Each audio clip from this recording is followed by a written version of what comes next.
Pemirsa Intens Investigasi. Di tengah prahara rumah tangganya yang kian memanas, Paula Verhoeven tetap berusaha menunjukkan ketegarannya sebagai seorang ibu. Meski proses perceraiannya masih bergulir, ia pun memilih untuk membagikan momen kebersamaannya dengan putranya Kenzo melalui akun media sosial pribadinya. Lantas seperti apa pesan Paula yang menyentuh dengan hashtag perjuangan seorang ibu? Sementara itu, seakan memberikan pesan tersembunyi seperti apakah luapan isi hati Paula. Lalu, seperti apa juga penjelasan dari Humas Pengadilan Agama Jakarta Selatan usai melakukan pemeriksaan setempat di 3 lokasi, yaitu rumah Baim, tempat tinggal Paula dan juga kantor Baim sebagai pertimbangan sebelum keputusan hak asuh anak ditetapkan. Selain itu, seperti apa juga permintaan kuasa hukum Paula Verhoeven kepada majelis hakim? Dan seperti apa pula respon kuasa hukum Paula terkait viralnya unggahan Paula tentang Paula yang merasa dijauhkan oleh kedua anak-anaknya oleh Baim Wong? Dan bagaimana pula pengakuan Baim terhadap Paula? Benarkah Baim merasa semua cerita seakan diputarbalikkan oleh Paula? Lalu seperti apa bukti yang ditunjukkan oleh Baim terkait respon kedua anak-anaknya terhadap Paula? Pemirsa, bersama Intens Investigasi, kami hadirkan kabar terkini, terpercaya, dan teraktual. Tetapi sebelumnya, jangan lupa untuk like, subscribe, dan juga share channel YouTube ini.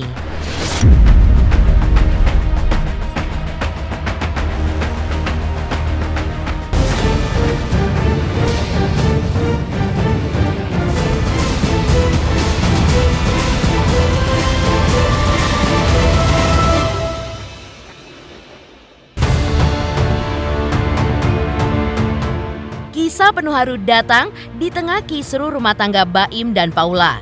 Usai pemeriksaan di 3 lokasi, yakni rumah Baim, apartemen Paula Verhoeven, dan kantor Baim Wong oleh Pengadilan Agama Jakarta Selatan guna menentukan kelayakan tempat tinggal bagi kedua buah hati mereka. Perhatian publik pun kini tertuju pada hati seorang ibu yang tengah berjuang. Ya, di tengah proses perceraian yang sedang berjalan, Paula pun membagikan momen kebersamanya dengan sang putra Kenzo melalui akun media sosial pribadinya. Dalam sebuah video yang diunggah, Paula pun menuliskan sebuah pesan penuh makna dengan hashtag perjuangan seorang ibu. Dalam rekaman video yang begitu menguras emosi itu, Paula pun dengan tulus meminta maaf kepada anak-anaknya. Dengan suara yang bergetar, ia pun mengungkapkan rasa sayangnya yang tidak terbatas untuk Kiano dan juga Kenzo. Tak hanya itu, Paula pun juga mengisahkan kenangan manis saat mereka selalu bersama. Seolah ingin menyampaikan bahwa meski ada jarak dan juga waktu yang memisahkan, cintanya sebagai ibu pun tidak akan pernah luntur. Dengan penuh kesabaran, Paula pun juga menyatakan bahwa ia akan selalu menunggu hingga kedua putranya pun siap untuk kembali ke dalam pelukannya suatu saat nanti. Mama minta maaf ya. Mama sayang sama adik ya. Sama kakak ya. Iya. Iya. Ingat pokoknya apapun yang adik dengar di luar sana, Mama sayang sekali sama adik ya. Mama selalu ada buat adik, oke? Kalau adik masih belum mau sama Mama nggak apa-apa ya. Mama tungguin adik terus ya. Iya. Kakak udah pulang. Enggak, kakak nggak pulang, kakak tungguin adik. Kakak nggak mungkin tinggalin adik. Sama kayak mama selalu ada buat adik, ya. Tenang aja adik, adik selalu ada kakak sama mama juga. Kakak juga selalu sayang sama adik.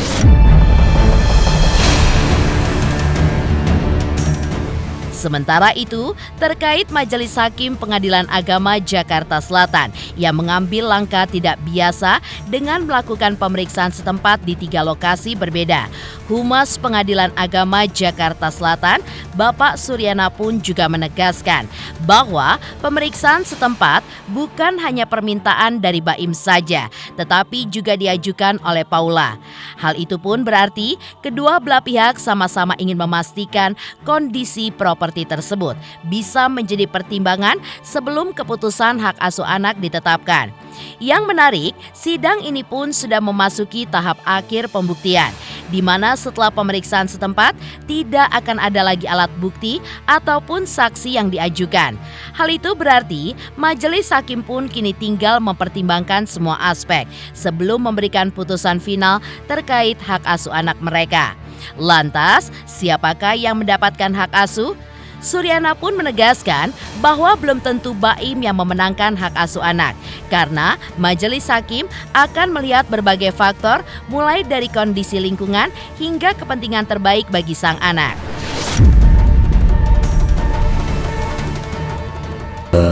Kalau istilah dalam hukum acaranya itu kan desente ya. Sebenarnya itu termasuk terobosan hukum bahwa selama ini kadang-kadang kalau untuk hak asuh anak itu kan ada sebagian yang tidak perlu, ada yang sebagian perlu. Jadi kalau nama desente, pemeriksaan setempat itu biasanya kepada objek-objek yang sifatnya seperti tanah, kan gitu, rumah seperti itu ya. Nah ini ada semacam pengembangan penafsiran bahwa ketika Majelis Hakim juga memerlukan untuk seperti adanya gugatan hak asuh anak, karena kan nanti hak asuh anak itu kan juga harus dilihat bagaimana kalau anak di sini ya harus tahu lokasinya juga itu bukan suatu keharusan, tapi kalau Majelis Hakim menganggap perlu itu bagian dari pembuktian. Karena apa? Karena jangan sampai ketika ditetapkan hanya sifatnya normatif ya, kalau aturan seperti itu kemudian tidak tahu di lapangan. Makanya kemarin Majelis Hakim memang sebelumnya kan di persidangan dimusyawarahkan dulu bahwa ini perlu enggak ya. Itu yang ternyata Majelis Hakim menganggap perlu dalam rangkaian pembuktian berkaitan untuk menentukan hak asuh anak itu. Di samping itu juga ternyata para pihak juga apa istilahnya itu mengharapkan kalau Majelis Hakim itu juga mau melihat lokasi, karena itu kan semua lokasi dilihat. Kemarin ada 3 lokasi, lokasinya tempatnya pemohon, kemudian lokasinya tempatnya termohon, kemudian bahkan termasuk tempat kerja termohon yang selama ini kadang-kadang anak-anak ikut ke tempat kerja. Nah itu makanya dilihat 3-tiganya seperti itu. Kedua pihak tuh baik pemohon ataupun termohon, pasien itu mempersilahkan supaya tahu bagaimana kondisinya gitu kan. Nah di samping itu ya tentunya karena Majelis Hakim menganggap perlu ya. Kalau Majelis Hakim tidak perlu lah. Ya, pemeriksaan setempat yang dilakukan oleh Pengadilan Agama Jakarta Selatan seolah membuka babak baru dalam perseteruan hak asuh anak Baim Wong dan Paula Verhoeven. Usai pemeriksaan setempat yang dilakukan oleh pihak Pengadilan Agama Jakarta Selatan, kuasa hukum Baim yaitu Fahmi Bahmid juga menegaskan jika proses pemeriksaan setempat dilakukan atas permintaan dari pihaknya. Tujuannya adalah agar semua fakta bisa dilihat secara terbuka dan juga terungkap, sekaligus memperlihatkan bagaimanakah respon anak-anak terhadap kehadiran Paula di hadapan mereka, di mana terbukti jika anak-anak pun tetap menolak, bahkan sampai teriak-teriak. Dengan adanya penolakan itu, ada baiknya jangan ada lagi pihak-pihak yang coba memaksakan kehendaknya terkait pilihan anak-anak untuk tinggal dengan ayahnya. Meski masih di bawah umur, anak-anak pun juga mempunyai hak untuk menentukan apa yang terbaik buat mereka. Di luar itu, sidang pemeriksaan setempat ini pun dilakukan agar pihak Pengadilan Agama bisa melihat dari dekat kondisi rumah serta bisa menilai apakah rumah itu juga layak untuk tempat tinggal kedua putra Baim dan Paula. Terhadap seseorang, ternyata anak-anak tetap menolak, bahkan teriak-teriak tadi. Dari tempat pemeriksaan itu biar Majelis Hakim yang menyimpulkan. Yang jelas tadi dalam proses itu Majelis Hakim juga sampai masuk ke kamar, juga melakukan pemeriksaan di lantai berapa di rumah yang ada di Ozon. Artinya hal tersebut untuk melihat kelayakan tempat untuk dua orang anak tersebut. Apakah rumah tersebut layak atau tidak layak?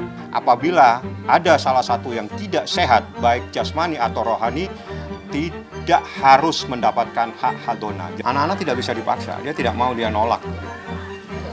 Tidak mau dengan ibunya. Jadi aneh bagi saya apabila seorang anak tiba-tiba menolak kehadiran ibunya. Ada apa terhadap ibu tersebut sampai anaknya pun menolak, apalagi suaminya jelas-jelas pasti menceraikan.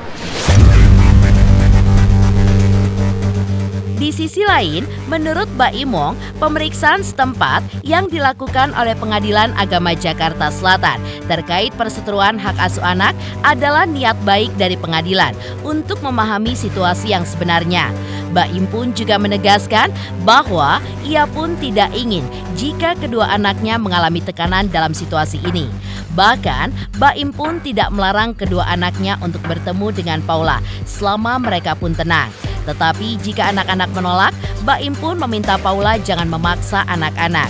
Lantaran Mbak Im pun takut jika psikis anak-anak mereka terganggu. Namun yang paling mencuri perhatian adalah momen haru Paula saat bertemu anak-anaknya. Ketika keluar dari rumah Mbak Im, Paula pun sempat mencium dan memeluk Kiano serta Kenzo. Momen penuh emosi ini pun menjadi sorotan, mengingat betapa rumitnya situasi yang sedang mereka hadapi. Saat ditanya awak media, Paula pun memilih untuk tetap tenang dan enggan berkomentar banyak. Jawabannya pun juga singkat, namun penuh makna, yaitu meminta doa terbaik untuk dirinya, Kiano, dan juga Kenzo. Nah, ini sebenarnya niat baik dari pengadilan sendiri sih ya, mau tahu banget situasinya seperti apa. Dan memang satu-satu tempat tadi saya juga nggak tahu zone. Saya juga tadi pakai celana pendek, saya dari sini tiba-tiba udah ada di Tiger Wong. Karena saya ganti celana, baru dia mereka semua ke mana, ke Delman, nyari tempatnya, lihat situasinya. Dan kan ada CCTV juga yang dihapus, dia lihat CCTV-nya di mana, saya kasih lihat ini di sini. Dia lihat situasinya di rumah seperti apa. Karena kalau anaknya sudah tunangan, nggak apa-apa, mau pulang sama orang nggak apa-apa. Cuman kalau tadi kondisinya kayak tadi, jangan dipaksa. Karena kasihan psikis anaknya. Dan saya tuh cuma sesimpel itu sebenarnya. Akhirnya kuncinya cuman bonding aja. Masalah hak asuh sebenarnya. Ini masalah yang terbaik buat anak. Saya tuh laki-laki itu sebenarnya maunya bebas. Kalau bisa saya nggak ngasuh anak. Tapi gimana? Kita punya tanggung jawab sebagai orang tua. Setiap hari nggak apa-apa, tapi jangan bilang kita yang melarang. Itu salah banget. Dan kita nggak pernah melarang. Itu dia. Ini terjadi bulan puasa lagi. Ya Allah, saya sampai bilang ke dia juga, Paula, ini puasa loh. Ini puasa loh. Jangan mengumbar sesuatu yang tidak benar. Karena dampaknya gede. Dan ini kan setan lagi dibelenggu. Jangan sampai kita menjadi sesuatu hal yang kita diinginkan. Dan saya sekarang kalau misalnya ditanya gimana sekarang, saya nggak baca, saya nggak mau lihat berita soal saya apapun mau bagus berita soal saya juga saya tenang seperti ini dengan anak-anak, fokus. Kalau anak-anak sudah balik sama ibunya, silakan. Mau menang atau kalah saya di pengadilan, saya akan buktiin sama Paula, saya akan menjadi orang yang sangat mendukung dia. Demi Allah saya bilang sekarang. Doain aja yang terbaik buat saya, Kiano, Kenzo. Doain aja, insya Allah ya. Maaf ya. Lantas, seperti apa permintaan kuasa hukum Paula kepada majelis hakim? Dan seperti apa respon kuasa hukum Paula terkait viralnya unggahan Paula yang merasa dijauhkan oleh kedua anak-anaknya oleh Mbak Imong? Selamat untuk Intens Investigasi karena sudah mencapai 3 juta subscribers di YouTube. Sukses selalu and all the best.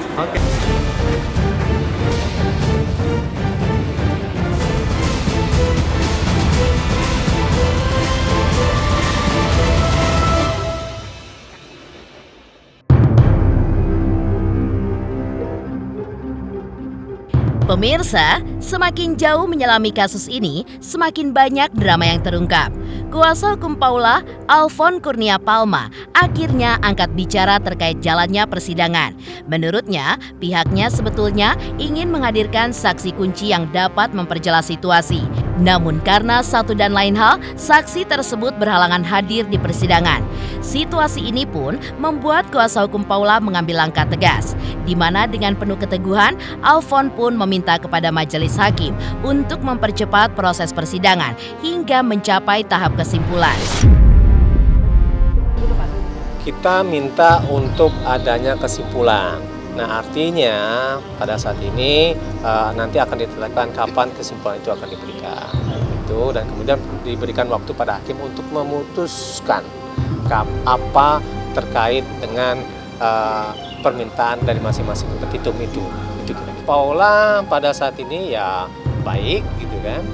Nah, tapi memang dia sangat merindukan untuk bisa bersama dengan anak-anaknya. Semacam tawaran lah ya dari hakim gitu kan, untuk bisa mempertemukan anak-anak itu dengan ibunya, dan kemudian juga berjalan bersama antara bapak dengan ibunya, dengan anak-anak dan semuanya gitu kan, agar anak-anak tidak terdampak dalam proses ini.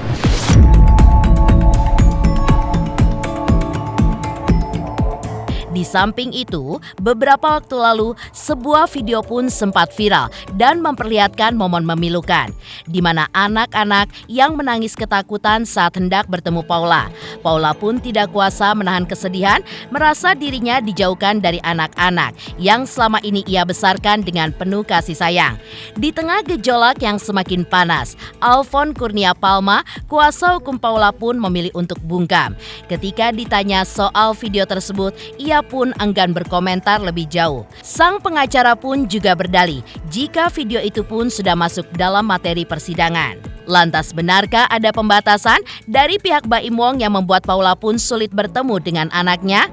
Apakah benar seorang ibu harus merasakan kepedihan karena terhalang untuk memeluk darah dagingnya sendiri? Ya itu memang materi persidangan sebenarnya yang sebenarnya ya bisa saja itu sebenarnya hal-hal terdalam. Ya pada prinsipnya ya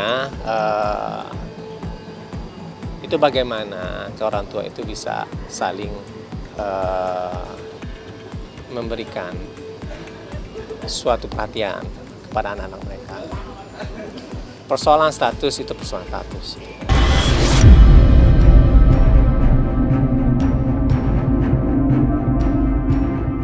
Lantas seperti apa juga Baim Wong yang mengaku bingung dengan Paula karena merasa semua cerita seakan diputar balikan, hingga Baim pun mengaku tidak mungkin menjauhkan anak-anaknya dari Paula lantaran adanya bukti terkait anak-anaknya yang justru menolak bertemu dengan ibunya.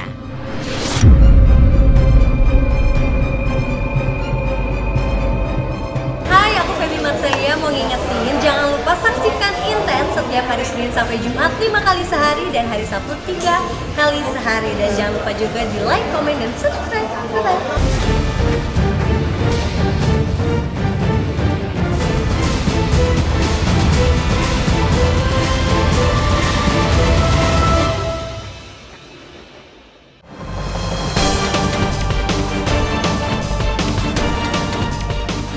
Sementara itu, persidangan terus mengungkapkan fakta-fakta baru yang semakin mengejutkan.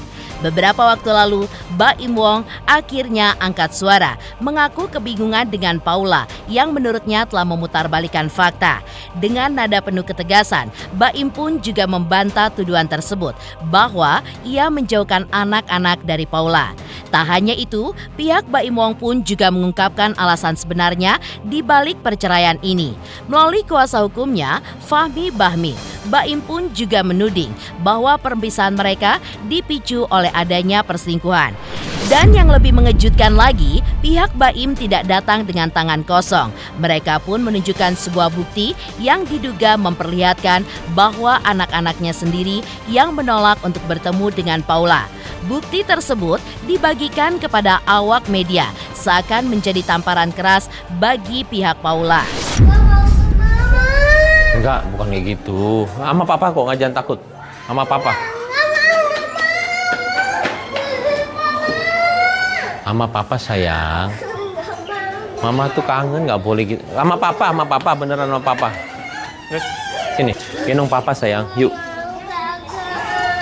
Kenapa sih kak? Mama cuma perlu dipeluk doang, kasihan mama dong. Hai, Mama. Iya, pakai papa jagain. Makasih campur es krim coklat mau? Adik nggak mau ya mama. Kakak sama mama ya. Udah biarin aja papa kerja. Nanti Ya udah. suruh papa, oke? Kasih bilang mama benar, takutnya papa dikira ngambil anak sayang. Papa nggak mau dibilang itu. Iya. Nggak mau Cika. Mana ada Cikanya? Kamu ngapain marah-marah depan anak sih? Kamu ngapain marah-marah? Itu lihat tuh. Pada tambah trauma semuanya. Kamu kok jadi gitu sih sama anak? Dan saya akan buktinya. Saya akan kasih sama kalian buktinya. Saya akan Ada kasih. di Saya akan HP kasih. sekarang. Kenapa? Dia memanipulatif semuanya dengan bilang, cuma ada satu teman saya yang bilang sama saya, Im, kenapa Kenzo bisa bilang nanti papa marah? Oh, saya jelasin ya, saya ada buktinya juga nih. Ini videonya. Setiap dia ke sana, dia selalu video dari dulu sampai sekarang. Dan Kiano sama Kenzo didikte sama dia. Kiano kenapa? Ini ada 1 Maret baru begitu lagi. Kiano pas waktu itu dua-duanya nggak mau. Saya juga, Kiano jangan gitu dong, itu salah sama mama, nggak boleh. Saya itu setiap hari selalu mau anak itu ke ibunya. Saya sampai bingung sampai sekarang di pengadilan semuanya tahu apa yang saya lakuin ke anak saya. Saya di situ di Juni 2024 bilang sama dia, Paula, ini udah gila. Kita berdua tahu apa yang terjadi di sana. Kamu menghalalkan semua cara untuk bisa menjatuhkan aku. Mulai sekarang aku nggak mau ketemu kamu kamu lagi. Aku nggak mau untuk tidur di atas saya masih tidurin anak waktu itu. Bolak-balik ke kantor. Saya nggak mau. Karena kamu cuma begini aja untuk tahu kesalahan saya. Dan ini bukti sudah ke pengadilan. Dan tadi saya juga nggak mau ngomong. Tapi karena ini sudah ke blow up-nya besar banget. Dan saya sudah minta izin keluarga saya. Boleh nggak? Saya boleh, Mbak. Akhirnya saya ngomong, saya akan kasih nanti bukti. Ada videonya, mungkin salah satu saja kita mau kirim. Nanti ada video setiap hari saya, ayo dong itu sama mama, ayo dong, yuk. Ini saya demi Allah, saya anak orang, saya orang agama. Apapun itu saya insya Allah.